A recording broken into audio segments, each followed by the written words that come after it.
الله الرحمن الرحيم الحمد لله وكفى وسلام على عباده الذين اصطفى اما بعد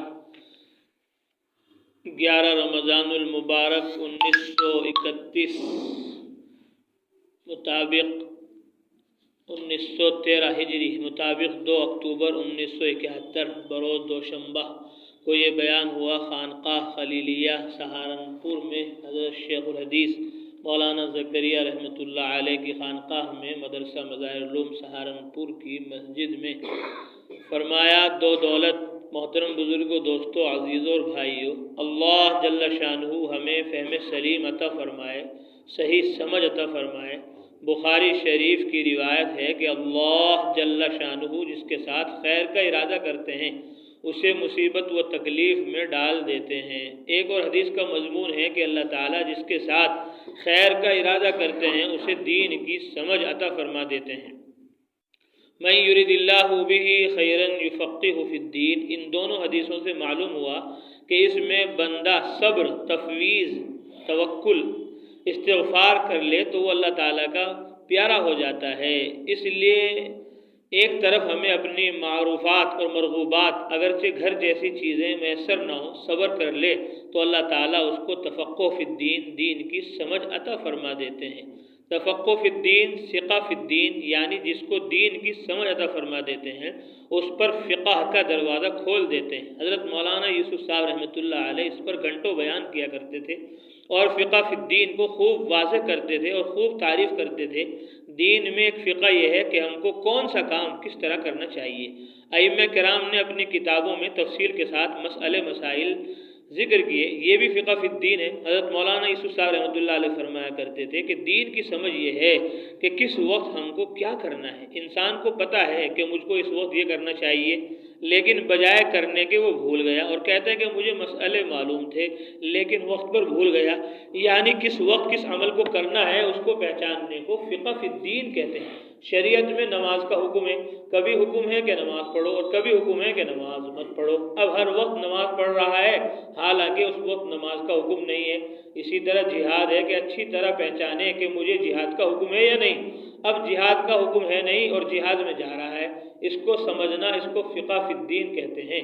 جیسے نصارہ کے واقعے سے معلوم ہوا ہوگا کہ ایک زاہد تھا اور وہ خوب عبادت کیا کرتا تھا۔ ایک مرتبہ اس نے نماز کی نیت باندھ لی، اس کی ماں نے آواز دی، اب وہ فیصلہ نہیں کر سکا کہ میں کیا کروں، میں نماز پوری کروں یا نماز چھوڑ کر ماں کی آواز کا جواب دوں۔ ماں نے آواز دی، 1 بار، 2 بار، 3 بار، پھر ماں نے جب دیکھا کہ آواز کا جواب نہیں ہے تو اس نے بددعا کر دی کہ تجھے موت نہ آئے جب تک کہ بدکار عورت کے ساتھ تیرا پالا نہ پڑ جائے۔ حالانکہ تقاضا تھا کہ وہ اپنی نماز کو توڑ دیتے، پھر اس نماز کو قضا کر لیتے اور ماں کی آواز کا جواب دیتے۔ اب کیا ہوا؟ ماں کی بددعا قبول ہوئی، وہ تو نماز پڑھ رہے ہیں۔ وہیں پر ایک بدکار عورت تھی جس کا آنا جانا اس چرواہے کے پاس تھا جو عابد کے خانقاہ کے نیچے ٹھہرا کرتا تھا۔ اب اس عورت کے بچہ ہوا، لوگوں نے پوچھا کہ یہ بچہ کس کا ہے؟ اس نے اشارے سے کہا کہ اس زاہد کا ہے۔ اب لوگوں میں شور ہوا کہ یہ نیک بنتا ہے اور اس کا دھندا یہ ہے، تو لوگوں نے اس کی کٹیا جلا دی۔ وہ نماز میں تھا، لوگوں نے اسے گھیرا اور مارا پیٹا اور کہا کہ تو اللہ والا بنتا ہے اور تیرا کام یہ ہے۔ یہ شامت ماں کی بددعا کی وجہ سے آئی۔ تو فقہ فی الدین حاصل کیا جائے، دین کی سمجھ حاصل کیا جائے کہ کس وقت کیا کام کرنا ہے۔ فرماتے ہیں یہ بہت آسانی سے حاصل ہو سکتی ہے، شرط یہ ہے کہ خدا نے ہم کو محبوب شیخ کے پاس بھیج دیا ہے، ہم صبر کریں اور اعمال کریں تو بہت آسانی سے یہ بات حاصل ہو جائے گی۔ اب ہمارے شیخ نے منع کر دیا ہے کہ مسجد میں دوسری چیزوں کو مت خریدو۔ شیخ کا سلسلہ اسی لیے ہے کہ کچھ عمل کریں اور مجاہدہ کریں، ورنہ شیخ کے پاس آنے کی ضرورت نہیں تھی، اپنے گھر بیٹھے رہتے اور کتابیں دیکھ کر چلتے رہتے۔ لیکن شیخ ہے کہ وہ سالک کو، چلنے والے کو، دین پر خانقاہ جانے والے کو ہر بار اپنے الگ الگ راستے سے چلائے گا۔ جس طرح وہ کہے گا اس طرح ہمیں کرنا چاہیے، اسی طرح کریں اور آنے والی طبیعت کے خلاف مکروہات پر، ناپسندیدہ چیزوں پر صبر کریں تو فقہ فی الدین حاصل ہو جائے گا، دین میں سمجھ حاصل ہو جائے گی اگر شیخ کی بات مانی۔ شیخ کی اطاعت، تفقہ فی الدین کا ایک مطلب تو یہ ہے کہ خدا کی طرف سے جو احکام ہیں ان میں کیا ترتیب ہے، کون پہلے کرنا ہے اور کون سا بعد میں کرنا ہے۔ دوسری بات یہ ہے کہ شیخ نے جن باتوں کا حکم دیا ہے وہ حکم واجب ہو جائے گا، وہ وقتی طور پر واجب ہوگا۔ شیخ کا حکم خدا کے حکم کے برابر ہوگا، خدا کے حکم کی طرح پورا کرنا ہوگا۔ اللہ کی اطاعت کے لیے حضور صلی اللہ علیہ وسلم کی اطاعت ضروری ہے۔ حضور صلی اللہ علیہ وسلم کی اطاعت خدا ہی کی اطاعت ہے، اسی طرح شیخ کی اطاعت وہ حضور صلی اللہ علیہ وسلم کی اطاعت ہے، اور حضور صلی اللہ علیہ وسلم کی اطاعت خدا کی اطاعت ہے۔ جماعت میں امیر کی اطاعت اصل نہیں ہے، بلکہ اصل حضور اقدس صلی اللہ علیہ وسلم کی اطاعت اور خدا کی اطاعت ہے، لیکن مشق کرنے اور سیکھنے کے لیے امیر کی اطاعت ہے، ورنہ اصل حضور صلی اللہ علیہ وسلم کی اور خدا کی اطاعت ہے۔ اور جب اللہ کی اطاعت واجب ہے تو حضور صلی اللہ علیہ وسلم کی اطاعت بھی واجب ہے، اور امیر کی اور شیخ کی اطاعت بھی واجب ہے۔ کل ہم نے پچھلے بیان میں پچھلے ہفتے یہاں پڑھا گیا، حضرت نے اگلے دن یہ بیان کیا تھا اور یہاں اگلے ہفتے بیان ہو رہا ہے۔ فرمایا کل ہم نے 4 باتیں کی تھی، اطاعت، ارادت، محبت، عقیدت۔ آج اس میں سے اطاعت پر کچھ تفصیل سے بیان کریں گے، اگرچہ دوسری بات پر بھی بیان کرنا ہے۔ اطاعت یعنی جو ہمارے اردو میں آئے اسے نہیں، ہمارے ارادوں میں جو آئے، نیتوں میں جو آئے اسے نہیں کرنا، بلکہ اللہ تعالیٰ اور حضور صلی اللہ علیہ وسلم کو جو ارادہ ہے اسے بجا لانا ہے۔ خدا اور رسول صلی اللہ علیہ وسلم کی نیابت میں شیخ نے جو فرمایا وہی کرنا ہے۔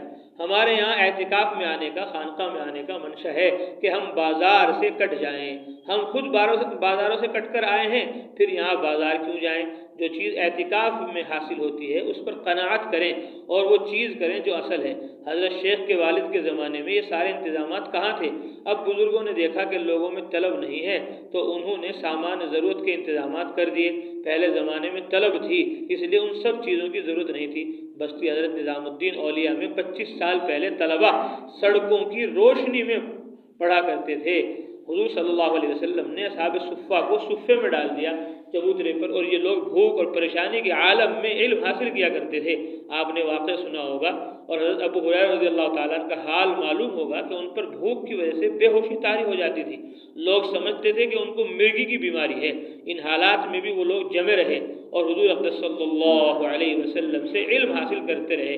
انہوں نے زندگی فاقے میں گزاری، لیکن اللہ تعالیٰ نے جب بعد میں فتوحات کا دروازہ کھولا تو ایران کے ریشمی کپڑوں سے وہ ناک صاف کیا کرتے تھے۔ یہ تھی دنیا جو ان کے قدموں پر گری ہوئی تھی۔ اگر ہم باوجود سہولت کے صبر نہ کریں اور سلوک کا راستہ اختیار نہ کریں تو یہ ہماری سب سے بڑی کوتاہی ہوگی۔ پھر ہم یہ کیسے کہہ سکتے ہیں کہ ہم سلوک کا راستہ طے کر رہے ہیں، اپنی اصلاح کا، تربیت کا راستہ کیسے اختیار کر رہے ہیں؟ سلوک کا، خانقاہ کا منشا یہ ہے کہ ہم اللہ کی اطاعت پر آ جائیں اور خدا اور رسول کے منشا کے مطابق ظاہری احکام پر چلیں۔ شیخ کی اطاعت کا مطلب یہ ہے کہ ہم خدا اور رسول کے منشا پر چلنے والے بن جائیں۔ دعا کرو کہ اللہ تعالی ہم سب کو عمل کی توفیق عطا فرمائے۔ ایک بات یاد رکھو، شیخ میں اگر کسی آدمی کے بارے میں کدورت پیدا ہو جاتی ہے تو اس پر دنیا میں بڑے بڑے وبال آتے ہیں۔ پھر بہت سے یہودی ہو کر مرے اور بہت سے نصرانی ہو کر۔ خود ہمارے سامنے بہت سے حالات ہیں۔ ویسے الحمدللہ شیخ جلدی خفا نہیں ہوتے، جلدی ناراض نہیں ہوتے، لیکن اگر خفا بھی ہو جاتے ہیں تو تھوڑی دیر میں جمال آ جاتا ہے۔ شکر ادا کرو کہ اللہ تعالیٰ نے ہم کو ایسا شیخ عطا فرمایا، خدا ہمیں ان کی قدردانی کی توفیق عطا فرمائے۔ محبت، حضرت مولانا محمد الیاس صاحب رحمۃ اللہ علیہ فرمایا کرتے تھے کہ ہمارے دل کا تعلق بہت سی جگہ اور بہت سی چیزوں سے جڑا ہوا ہے، لیکن الگ الگ تعلق کو کاٹ کر ایک ذات سے تعلق مضبوط ہو جائے اور یہ تعلق ایک ذات میں آ جائے، اسی کا نام محبت ہے۔ یہ محبت جس چیز کے ساتھ پیدا ہو جاتی ہے وہ محبوب ہو جاتا ہے۔ ہمارے دل کا تعلق ہزاروں چیزوں کے ساتھ وابستہ ہے، وہ سارا تعلق کاٹ کر ایک طرف آ جائے۔ اسی لیے اصل ہے شیخ، یہ محنت ہو کہ صرف ایک ہی سے محبت ہو، پھر یہ محبت حضور صلی اللہ علیہ وسلم سے ہو جائے، پھر آپ کے واسطے سے یہ محبت خدا سے ہو جائے۔ اس راہ سلوک میں، خانقاہ کے راستے میں اصل ترقی محبت سے ہے۔ محبت اس راہ کی شرط ہے۔ جو محبت ہماری بیوی بال بچوں کے ساتھ ہے اس سے زیادہ محبت ہماری شیخ کے ساتھ ہو جائے۔ محبت کا یہ مطلب ہے۔ عقیدت کسے کہتے ہیں؟ عقیدت کہتے ہیں کہ دل سے بندھ جانے کو، یعنی کسی چیز سے نفع کو دل نے دیکھا اور دل اس سے بندھ گیا، یعنی اپنے شیخ سے یہ عقیدت ہو کہ مجھے نفع میرے شیخ سے ہوگا، اگر میں نے اس راستے کو چھوڑا تو مجھے نفع کے بجائے نقصان ہوگا، اس لیے مجھے اپنے شیخ سے پورا بندھ جانا ہے۔ میں نے اپنا دامن ایک کو دے دیا، اگر میں نے دوسری طرف نفع دیکھا تو مجھے نقصان ہوگا۔ ہمارے لیے دونوں جہاں کے نفع کے لیے یہی ہے۔ ہمارے شیخ ہیں، ہو سکتا ہے اس شیخ سے اونچا درجہ دوسرے شیخ کا ہو اور اس سے دوسرے لوگوں کو بہت فائدہ ہو، لیکن میرا نفع اللہ کی طرف سے میرے شیخ سے ہی وابستہ ہے۔ دل اپنے شیخ کے ساتھ مضبوط ہو جائے اور ہم میں بیعت کی حقیقت آ جائے، اس لیے کہ عقیدت ہونا، اس کے لیے عقیدت کا ہونا ضروری ہے۔ اپنے ارادوں سے نکل کر شیخ کے ارادے پر چلنا آ جائے، یہ ہے ارادت، اور شیخ سے عقیدت ہو اور شیخ سے محبت و اطاعت پیدا ہو جائے تو فقہ فی الدین والی دولت بہت آسانی سے حاصل ہو جائے گی۔ ہمارے حضرت شیخ نے ہمیں منع کر دیا ہے کہ بات مت کرو، اور یہ بھی کہا کہ بازار کی چیزوں کو مسجد میں مت خریدو۔ خدا نے ہمیں اعتکاف کی دولت سے مالا مال کیا اور شیخ کی صحبت سے نوازا ہے، تو ہم ان دونوں چیزوں کی رعایت کریں، شیخ کی باتوں کو مانیں اور جس بات سے روکا ہے رک جائیں، اور شیخ سے ارادت، عقیدت، محبت رکھیں، تو جس دولت کو حاصل کرنے کے لیے یہاں خانقاہ میں آئے ہیں اللہ تعالیٰ عطا فرمائیں گے۔ اللہ تعالیٰ ہم سب کو عمل کی توفیق عطا فرمائے، آمین ثم آمین۔ ایک دوسرا اور بیان ہے تفسیر سورہ والعادیات کی، یہ 14 رمضان المبارک 1391 ہجری مطابق 5 اکتوبر 1971 بروز پنجشنبہ کو ہوا، جمعرات کو۔ زبان اور دل، حمد و صلات کے بعد فرمایا، میرے بزرگوں، بھائیوں، دوستوں اور عزیزوں، اللہ جل جلالہ عم نوالہ نے ہر انسان کو بدن دیا ہے اور اس میں دل، دماغ اور زبان بھی دیا ہے۔ دل اور زبان دونوں الگ الگ چیزیں ہیں اور علماء کرام نے دونوں کو مستقل قرار دیا ہے۔ اس میں سب سے زیادہ کام دل کا ہے، دل اصل ہے۔ حضرت مولانا محمد الیاس صاحب رحمۃ اللہ علیہ فرمایا کرتے تھے، ایک بار نہیں، 50 بار نہیں، بلکہ سینکڑوں بار اس کو دہرایا کرتے تھے، سینکڑوں بار اس کو دہرایا کرتے تھے کہ ہمارے تبلیغی کام میں اصل کام دل کا ہے، لیکن دل کے مقابلے میں زبان چل رہی ہے اور خوب چل رہی ہے اور دل نہیں چل رہا، تو سمجھ لو کچھ نہ ہوا۔ انسان کے زندہ رہنے کے لیے بھی دل اصل ہے اور دل ہر وقت چلتا رہتا ہے۔ ہماری کوشش یہ ہو کہ ہمارے ہر کام دل ہی سے ہوں، فکر بھی دل کا کام ہے، موت کا استحضار بھی دل میں ہوتا ہے، یقین کا تعلق بھی دل ہی سے ہے، ارادہ بھی دل سے ہوتا ہے، درد کا تعلق بھی دل سے ہے، امیدوں کا تعلق بھی دل سے ہی ہے۔ سب سے بڑا عمل ایمان، اس کا تعلق بھی دل ہی سے ہے۔ فرمایا بڑا عمل تواضع، اور اس کے بعد سب سے بڑا عمل تواضع ہے، عاجزی، انکساری، وہ بھی دل کا عمل ہے۔ شیطان لوگوں کو اور تبلیغ کے کام کرنے والوں کو اور سلوک والوں کو، خانقاہ والوں کو اس راہ سے ہی مارتا ہے، وہ پہلے تواضع ختم کرتا ہے، عاجزی، انکساری ختم کرتا ہے، اور ایسا سالک، ایسا خانقاہ میں آنے والا شیطان کا بھائی ہے جو اپنے کو بڑا جانتا ہے۔ انسان کی طبعی چیز ہے اترانا، انسان کی فطرت میں ہے اترانا، اپنے کو بڑا سمجھنا۔ اگر کسی کو اندرونی کیفیت یا باہری دولت زیادہ مل جائے تو اللہ کا شکر ادا کرے، تو یہ کیفیت اور دولت دونوں ہی اس کے لیے بہت اچھی ہیں، لیکن اگر شکریہ کے بجائے اتراتا ہے تو وہ مارا گیا۔ حب مال کا نقصان، انسان میں یہ بیماری حب مال سے آتی ہے، مال کی محبت، اور مال کی محبت اور جاہ کی محبت، بڑائی، فخر میں مبتلا انسان کی خدا نے مذمت بیان کی، اور اسی مذمت کے ساتھ، برائی کے ساتھ اس کو دور کرنے کے لیے ایک مثال بیان کر کے خدا نے سورہ عادیات میں جو 30ویں پارے میں تفصیل سے بیان کی۔ ہم حضرت کے بیان سے پہلے سورہ عادیات کی تفسیر عثمانی سے پیش کرتے ہیں تاکہ کتاب پڑھنے والوں کو قرآن پاک کی آیات اور اس کے ترجمے اور اس کی تفسیر سے واقفیت حاصل ہو سکے۔ اس کے بعد ہم حضرت والا کی بقیہ تقریر پیش کریں گے۔ بسم اللہ الرحمن الرحیم، والعادیات ضبحا، قسم ہے دوڑنے والے گھوڑوں کی ہانپ کر، فالموریات قدحا، پھر آگ سلگانے والے جھاڑ کر، یعنی جو پتھریلی زمین پر ٹاپ مار کر آگ جھاڑتے ہیں، فالمغیرات صبحا، پھر غارت ڈالنے والے صبح کو۔ عرب میں اکثر عادت صبح کے وقت طاقت کرنے کی، حملہ کرنے کی تھی تاکہ رات کے وقت جائیں، اس شخص کو خبر نہ ہو، صبح کو دفعتاً جا پڑے، اور رات کو حملہ کرنے میں اظہار شجاعت، بہادری نہ سمجھتے تھے۔ جب رات کے اندھیرے میں مارا، دن میں جا کر مارتے تھے، رات کو حملہ کرنے میں اظہار شجاعت نہ سمجھتے تھے۔ فَأَثَرْنَ بِهِ نَقْعًا، پھر اٹھانے والے اس میں گرد، یعنی ایسی تیزی اور قوت سے دوڑنے والے صبح کے وقت جبکہ رات کی سردی اور شبنم کی اوس کی رطوبت سے عموماً غبار دبا رہتا ہے، ان کی ٹاپوں سے اس وقت بھی بہت غبار اٹھتا ہے۔ فَوَسَطْنَ بِهِ جَمْعًا، پھر گھس جانے والے اس وقت فوج میں، یعنی اس وقت بے خوف و خطر دشمن کی فوج میں جا گھستے ہیں۔ ممکن ہے کہ قسم کھانا گھوڑوں کی مقصود ہو جیسا کہ ظاہر ہے، اور ممکن ہے مجاہدین کے رسالے کی قسم ہو۔ حضرت شاہ صاحب رحمۃ اللہ علیہ لکھتے ہیں، یہ جہاد والے سواروں کی قسم ہے، اس سے بڑا عمل کون سا ہوگا کہ اللہ کے کام پر اپنی جان کو حاضر کرے۔ ان الانسان لربہ لکنود، بے شک آدمی اپنے رب کا ناشکرہ ہے۔ یعنی جہاد کرنے والا سواروں کی اللہ کی راہ میں سرفروش و جانبازی بتلاتے ہیں کہ وفادار اور شکر گزار بندے ایسے ہوتے ہیں جو آدمی اللہ کی دی ہوئی قوتوں کو اس کی راہ میں خرچ نہیں کرتا، وہ پرلے درجے کا ناشکرہ ہے اور نالائق ہے۔ بلکہ غور کرو تو خود گھوڑا زبان حال سے شہادت دے رہا ہے کہ جو لوگ مالک حقیقی کی دی ہوئی روزی کھاتے ہیں اور اس کی بے شمار نعمتوں سے شب و روز رات دن استعمال میں لاتے ہیں اس کی نعمتیں، اس کے باوجود اس کی نافرمانی، اس کی فرما برداری نہیں کرتے، وہ جانوروں سے زیادہ ذلیل و حقیر ہیں۔ ایک شائستہ گھوڑے کو مالک گھاس اور تھوڑا سا دانہ کھلاتا ہے، وہ اتنی سی تربیت پر اپنے مالک کی وفاداری میں جان لڑا دیتا ہے۔ اب جدھر سوار اشارہ کرتے ادھر چلتا اور دوڑتا اور ہانپتا ہوا، ٹاپے مارتا اور غبار اٹھاتا ہوا گھمسان کے معرکوں میں جنگوں میں بے تکلف گھس جاتا ہے اور گولیوں کی بارش میں تلواروں اور سینگوں کے سامنے سینہ سپر ہوتا ہے۔ بلکہ بسا اوقات وفادار گھوڑا سوار کو بچانے کے لیے اپنی جان خطرے میں ڈال دیتا ہے۔ کیا انسان نے ایسے گھوڑوں سے کچھ سبق سیکھا ہے کہ اس کا بھی کوئی پالنے والا ہے؟ اپنے مالک کی وفاداری میں اپنے جان و مال خرچ کرنے کے لیے تیار رہنا چاہیے۔ بے شک انسان بڑا ناشکرہ اور نالائق ہے کہ وہ ایک گھوڑا بلکہ کتے کے برابر بھی وفاداری نہیں دکھا سکتا۔ وَإِنَّهُ عَلَى ذَلِكَ لَشَهِيدٌ، اور وہ آدمی اس کام کو سامنے دیکھتا ہے، یعنی سرفروش مجاہدین کی اور ان کے گھوڑوں کی وفاداری اور شکر گزاری اس کی آنکھوں کے سامنے، پھر بھی بے حیا ٹس سے مس نہیں ہوتا۔ کیوں حق تعالیٰ فرماتے ہیں وَإِنَّهُ لِحُبِّ الْخَيْرِ لَشَدِيدٌ، قرآن پاک میں خیر کے معنی مال کے ہیں اور بعض جگہ اس سے نفس بھی مراد لیا ہے، یہاں خیر کے معنی مال کے ہیں۔ انسان کی جان و مال اور جتنی اچھی چیزیں ہیں وہ سب مراد ہیں۔ مال کی انسان کو اتنی شدید محبت ہو گئی ہے کہ اپنی خواہش کو پورا کرنے کے لیے یہ چیزیں اللہ کی اطاعت پر پڑنے نہیں دیتی۔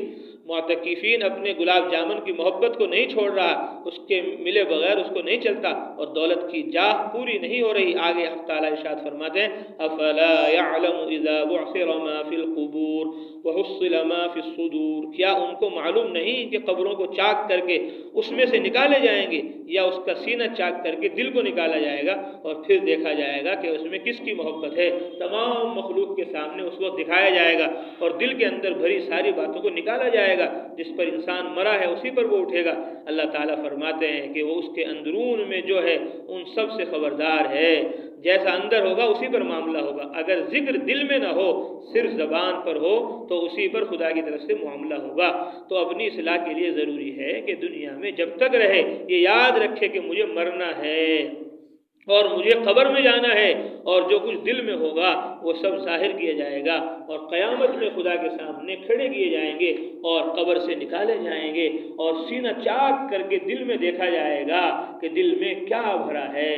بڑا مرض حب جاہ و مال، اس لیے بزرگان دین سب سے پہلے سلوک کے ذریعے، خانقاہ کے ذریعے دل سے حب جاہ اور حب مال کو نکالتے ہیں، اور خدا کے ذکر کے ذریعے دل میں خدا کی معرفت اور دھیان راسخ کرتے ہیں، جماتے ہیں۔ جب تک حب جاہ اور حب مال نہیں نکلے گا اس وقت تک معرفت خدا بندی حاصل نہیں ہو سکتی۔ اللہ کو بندہ جب ہی پہچانے گا جب یہ سمجھے میں کچھ نہیں، مجھ سے کچھ نہیں، مال کی محبت بھی نکل جائے اور اپنے مقام اور مرتبے کی بھی عظمت دل سے نکل جائے۔ محسن کے حکم پر قربانی، جب معرفت حاصل ہوگی، اللہ کی پہچان ہوگی، تب ہی محسن کے حکم پر اپنی جان و مال کا نذرانہ پیش کرے گا۔ پھر یہ نہیں دیکھے گا کہ میرا کیا ہوگا، جس طرح گھوڑا میدان جنگ میں جا کر یہ نہیں سوچتا کہ میرا کیا ہوگا، بلکہ وہ یہ سوچتا ہے کہ میدان جنگ میں جان دینا اور خون بہانا میرا مقصود ہے۔ اگر یہ جذبہ ہوگا تو ہی سالک کو سلوک میں کامیابی مل سکتی ہے۔ خانقاہ میں آنے والوں کو جبھی کامیابی ہوگی جب وہ تن من دھن راہ خدا میں قربان کرنے کا جذبہ اپنے اندر رکھیں گے۔ حضرت مولانا علی میاں ندوی رحمۃ اللہ علیہ ایک تقریر میں فرما رہے تھے کہ حضرت رائے پوری مولانا عبدالقادر رائے پوری رحمۃ اللہ علیہ کا ایک قول ہے کہ جب جاہ بہت آخر، حب جاہ بہت آخر میں نکلتا ہے، عظمت دل کی اپنے اندر سے کہ میں کچھ ہوں، یہ سب سے آخر میں نکلتا ہے۔ سب کچھ مٹھانے کے بعد آخر میں یہ جذبہ تو باقی رہتا ہے کہ دنیا میں کوئی جانے یا نہ جانے، لیکن میرے مرنے کے بعد مجھے سب سے زیادہ پہچانے، اس کے لیے تمنا کرتا ہے کہ میرے جنازے میں زیادہ سے زیادہ لوگ حاضر ہوں۔ فرمایا کہ یہ بھی حب جاہ کی ایک قسم ہے۔ خدا بلندی دے تو تکبر، یہ بھی حب جاہ کی ایک قسم ہے، مجھے لوگ بڑا کہیں، یہ بھی حب جاہ ہے۔ اور اس کے مقابلے میں تواضع ہے، اور تواضع سب سے بڑا عمل ہے۔ اللہ تعالی ہم سب کو چیزوں میں تمام چیزوں میں تواضع کا مقام عطا فرمائے۔ اگر تھوڑے بہت مجاہدے سے ہمارے اندر تھوڑی بہت کیفیت بیدار ہو جاتی ہے تو ہم دوسروں کو حقیر نہ سمجھیں کہ بھائی ہم تو ماشاءاللہ مدرسے میں بھی آ رہے ہیں، ہم تو ماشاءاللہ خانقاہ میں بھی آ رہے ہیں، ہم تو ماشاءاللہ تبلیغ میں بھی جا رہے ہیں، ہم تو یہ بھی کام کر رہے ہیں، ہم تو دین کا وہ بھی کام کر رہے ہیں، اور یہ تو کچھ بھی نہیں کر رہا، یہ تو نماز بھی نہیں پڑھتا۔ دوسروں کو حقیر مت سمجھو، دوسروں کو کم نہ سمجھو، بلکہ یہ خیال کریں کہ ہو سکتا ہے کہ ان کو مجھ سے زیادہ کیفیت حاصل ہو اور وہ مجھ سے بہت زیادہ اچھے ہوں اور انہوں نے مجھ سے زیادہ صحبت حاصل کی ہو۔ اگر یہ سوچتا چلا گیا اور یہ سوچنا ہر روز بڑھتا گیا تو انشاءاللہ تواضع بڑھتی چلی جائے گی۔ اللہ تعالیٰ نے فرمایا ہے کہ تم دوسروں کا مذاق مت اڑاؤ اور جو تم کو کیفیت ملی ہے اس پر مت اتراؤ، اپنے کو بڑا سمجھنا جائز نہیں۔ تواضع کے حصول کے لیے تواضع کیسے آئے؟ جس نے اللہ کے لیے تواضع اختیار کیا اس کو اللہ تعالیٰ رفعت بلندی عطا فرماتے ہیں۔ حضور اقدس صلی اللہ علیہ وسلم کے بارے میں حق تعالیٰ کا حکم ہے کہ اپنے بازوؤں کو آپ اپنے مومنین کے لیے، اپنے ماننے والوں کے لیے بست کر دیجئے۔ اس واسطے حضور اقدس صلی اللہ علیہ وسلم اعلیٰ کمال والوں میں سب سے افضل ہیں۔ حضور صلی اللہ علیہ وسلم جب فقراء صحابہ میں بیٹھتے تو آپ ان کی تعریف فرمایا کرتے اور فرماتے تھے کہ میری امت میں اللہ تعالیٰ نے ایسے لوگوں کو پیدا کیا جن کے پاس بیٹھنے کا مجھے حکم دیا گیا اور ان کے پاس بیٹھ کر اللہ کا شکر ادا کیا۔ ان باتوں سے ہمیں تعلیم تواضع کی مل رہی ہے کہ اتنے بڑے نبی رسول پیغمبر وہ غربا کے فقراء کے پاس بیٹھ رہے ہیں، جن کے پاس کھانے کو نہیں، پینے کو نہیں، پہننے کو نہیں، ان کے پاس بیٹھ کر اللہ کا شکر ادا کر رہے ہیں، بتا رہے کہ تواضع عاجزی کا راستہ یہ ہے۔ حضور صلی اللہ علیہ وسلم کو اللہ نے حکم دیا کہ آپ اپنے نفس کو ان کے پاس روکے رکھیے، وَاصْبِرْ نَفْسَكَ، اور آپ اپنے آپ کو ان میں جمائے رکھیے۔ جب تک ان میں سے ایک بھی بیٹھا رہتا تب تک آپ صلی اللہ علیہ وسلم وہاں سے اٹھتے نہیں تھے۔ تواضع کے حصول کے لیے دعا۔ حضرت مولانا الیاس صاحب رحمۃ اللہ علیہ فرماتے تھے کہ سب سے پہلی محنت یہ ہے کہ میرے اندر تواضع پیدا ہو جائے۔ اگر یہ صفت آ گئی تو دوسری صفات کا حاصل ہونا آسان ہے۔ حضور صلی اللہ علیہ وسلم کی دعا ہے کہ اللہ تو مجھے اپنی نظر میں چھوٹا کر دے، اور یہی تواضع ہے۔ دوسرا چاہے مجھے عالم شیخ بڑے مشائخ میں سمجھے، لیکن ہم خود کو تواضع والا بنا لیں، اس کی محنت بھی کریں اور دعا بھی کریں۔ اللہم اجعلنی فی عینی صغیرہ، اے اللہ مجھے میری نگاہ میں چھوٹا بنا دے، وَاجْعَلْنِي فِي أَعْيُنِ النَّاسِ كَبِيرًا، اور لوگوں کی نگاہ میں بڑا بنا دے۔ تو اپنی نگاہ میں آدمی اپنے آپ کو چھوٹا سمجھے کہ میں کچھ نہیں ہوں، مجھ سے کچھ نہیں ہے۔ دل سے دعا کا طریقہ۔ حضرت رائے پوری رحمۃ اللہ علیہ فرمایا کرتے تھے کہ زبان بند کر کے 1 سے 1.5 گھنٹہ دعا مانگا کرو، 1 سے 1.5 گھنٹہ دعا مانگا کرو، زبان بند کر کے، زبان سے کچھ مت بولو، زبان سے کچھ مت بولو، زبان بند کر کے 1-1.5 گھنٹہ دعا مانگا کرو، کم از کم 1 گھنٹہ روزانہ دعا کا معمول بنا لو۔ پھر زبان اور منہ نہ ہلے، پھر زبان اور منہ نہ ہلے، دل سے دعا مانگا کرو۔ وجہ یہ ہے کہ سلوک میں، خانقاہ میں جتنے مقامات اور خشوع و خضوع ہے ان سب کا مقصد تواضع کو حاصل کرنا ہے۔ دل سے جتنا مانگا جائے گا اور تواضع کو مانگیں گے اتنا اونچا مقام ملتا جائے گا۔ حضور اقدس صلی اللہ علیہ وسلم نے دعا کی، اے اللہ مجھے مسکین رکھ اور مسکینوں میں رکھ اور مسکینوں میں حشر فرما، اس لیے کہ مسکینوں میں تواضع زیادہ ہوتی ہے، غریبوں میں، فقیروں میں کم، زیادہ جو مال والے ہوتے ہیں ان میں اکڑ ہوتی ہے، تکبر ہوتا ہے، بڑا ہوتا ہے، غریبوں میں تواضع آتی ہے، عاجزی انکساری ہوتی ہے، اس لیے ان کے ساتھ آپ صلی اللہ علیہ وسلم اپنا حشر فرمانے کو کہہ رہے ہیں۔ کلمے میں نفی اور اثبات۔ حضرت مولانا الیاس صاحب رحمۃ اللہ علیہ کلمے کے اندر بیان فرماتے تھے کہ لا کی چھری کو اپنے نفس کے گلے پر رکھ، الا اللہ سے ذبح کرے، لا سے نفی کرے کہ کسی سے کچھ نہیں ہوتا، اور الا اللہ سے اس بات کرے کہ اللہ ہی سے ہوتا ہے۔ نماز سے نمازی کی نفی۔ حضرت مولانا الیاس صاحب رحمۃ اللہ علیہ فرماتے تھے کہ نماز میں اللہ تعالیٰ نے نمازی کی نفی کروائی ہے اور یہ دھیان جموایا ہے اور یہ کہا ہے کہ یہ خیال کر کہ خدا نے مجھے مٹی سے بنایا، خدا نے مجھے مٹی سے بنایا ہے، پھر مٹی ہی میں ڈال دیں گے، پھر مٹی سے دوبارہ پیدا کریں گے۔ جب کھڑا ہو نیت باندھے اور کہے اللہ اکبر تو یہ خیال کرے کہ اس بڑے موٹے چوڑے قد سے کچھ نہیں ہوتا، سب اللہ ہی سے ہوتا ہے۔ رکوع میں پیروں پر نظر رکھے اور سجدوں میں ناک پر نظر رکھے اور یہ خیال کرے کہ تجھ سے کچھ نہیں ہوتا، مٹی سے بنایا اور ابھی مٹی ہی سے، اور ابھی بھی مٹی ہی ہے۔ اگر کوئی شادی میں جہیز لے اور 500 بوری مٹی کی دے دے تو سامنے والے یہی کہیں گے کہ اس نے کچھ نہیں دیا۔ نماز پڑھنے والا اپنے آپ کو ناپ لے اور یہ سمجھے کہ اس مٹی مٹی سے نکلا ہے اور دوسرے سجدے میں جا کر پھر کھڑا ہوتا ہے، اسی طرح مٹی میں جا کر کھڑا ہوتا ہے، اور جس طرح دو سجدوں کے درمیان جلسہ ہے، یہ زندگی کی مثال ہے، ایک جلسہ ہی کی طرح ہے۔ تو نمازی ہاتھ باندھ کر رکوع میں جا کر اور سجدے میں جا کر یہ کہے کہ مجھ سے کچھ نہیں ہوتا، اللہ ہی سے ہوتا ہے، اگر یہ خیال جماتا رہے گا تو خدا کی بڑائی جمتی چلی جائے گی اور نفی کے ذریعے اپنا غرور ختم ہوتا چلا جائے گا۔ حضرت مولانا الیاس صاحب رحمۃ اللہ علیہ فرمایا کرتے تھے کہ انسان کے مانگنے کی جتنی شکلیں ہیں وہ سب اللہ نے نماز میں رکھ دی ہیں، اور اللہ یہ کہتے ہیں کہ جتنی مانگنے کی شکلیں ہیں ان سب کو بنا کر نماز پڑھ کر مجھ سے مانگ اور دوسروں کے سامنے ہاتھ مت اٹھا، میں تجھے عطا کروں گا۔ یہ ہے فقیرانہ شکل، ہم بھکاری ہیں، اے اللہ تو اس شکل میں عطا فرما دے۔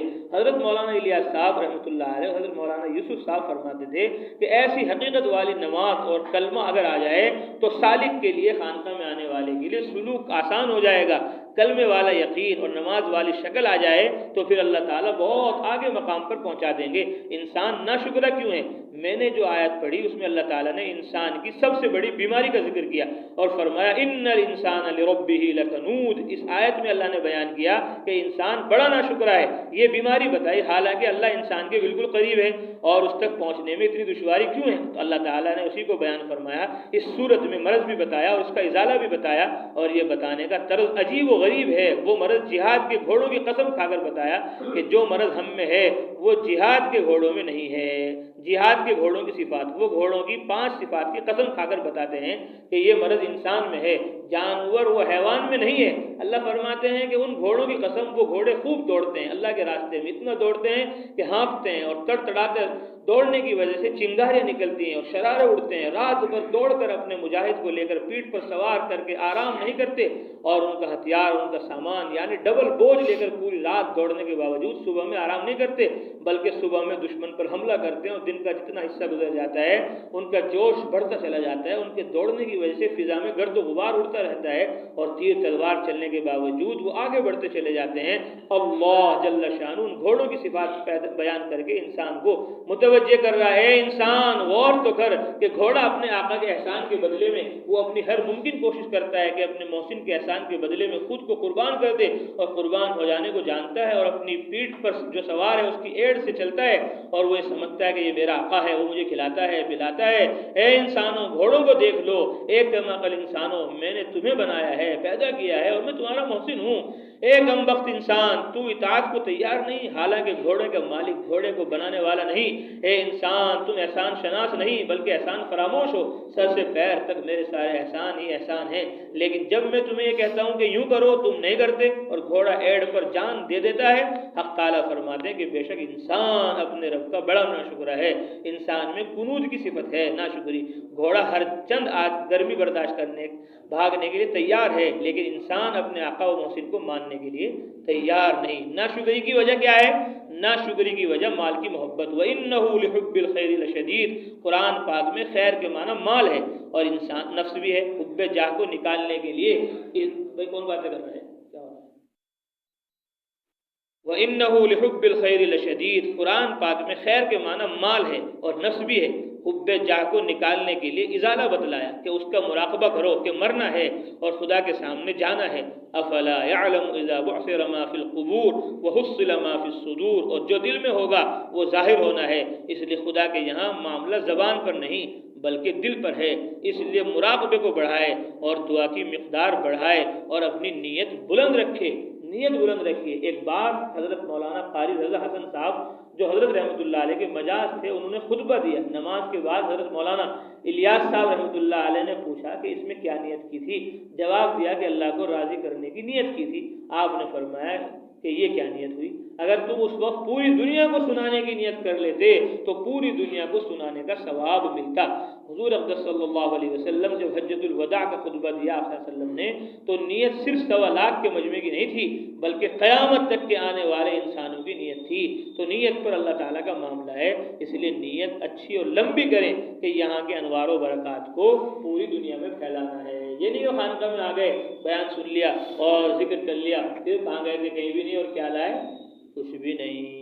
نہیں، ایسا نہیں ہونا چاہیے، بلکہ نیت ارادہ یہ ہو کہ جو یہاں کلمے کے انوارات اور برکات، علماء کے بیانات کے انوارات، جو یہاں بیان خود بھی ہو سکتا ہے یہاں، لیکن یہ بیان کیوں کیا جا رہا ہے؟ کیونکہ یہ بزرگان دین کے الفاظ ہیں، اور بزرگان دین کی مجلس میں آپ تو سبھی کتاب پڑھی جا رہی، ہم اپنی باتیں کر لیں، کتاب پڑھی جا رہی ہم تھوڑا سو لیں، جی بیان کریں گے تو کیا کریں گے، دھیان سے سنیں گے؟ نہیں، کتاب اس لیے پڑھی جاتی ہے کہ کتاب میں بزرگوں کے انوارات ہیں، ان کی برکات ہیں، ان کے مجاہدے ہیں۔ خانقاہوں میں آنا وہ اسی لیے ہے کہ اللہ والوں سے ہمارا تعلق قائم ہو، ان کی کتابوں سے تعلق قائم ہو، ان کے بیانات سے تعلق قائم ہو، ان کے